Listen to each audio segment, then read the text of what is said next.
ভালোবাসা দিবস উপলক্ষে শুক্রবার দেশের ১৬ প্রেক্ষাগৃহে মুক্তি পেয়েছে ময়না। মোহাম্মদ আলিমুল্লাহ খোকনের গল্পে এই সিনেমাটি নির্মাণ করেছেন মঞ্জুরুল ইসলাম মেঘ। আর এই সিনেমাটির মাধ্যমে বড় পর্দায় অভিষেক হচ্ছে নবাগত নায়িকা রাজরিপার।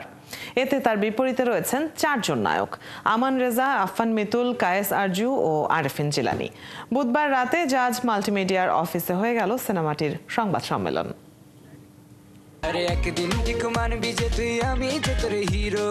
এই সিনেমার মাধ্যমে কিন্তু আজ আমি বড় পর্দায় আসব।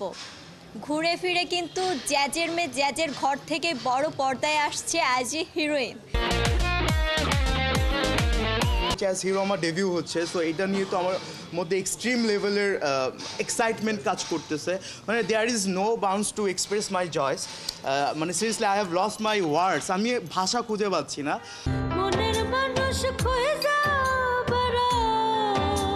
ময়না বা এই চলচ্চিত্রটির তাৎপর্য অনেক বেশি। তো আপনাদেরকে বলবো যে আপনারা সুস্থ বাংলাদেশি বাস্তবমুখী ছবি ময়না, এটার সাথেই থাকবেন এবং এদের পৃষ্ঠপোষকতা করবেন। প্রত্যেকটা গার্ডিয়ানস, অভিভাবকদের সচেতনতা বৃদ্ধি, বা আজকালকার বাচ্চা যারা আছে, রিপার যেই বয়স বা তার চেয়ে আরেকটু কম বেশি যাদের বয়স, এই বয়সে সবাই ভুল ভ্রান্তি করে অনেক।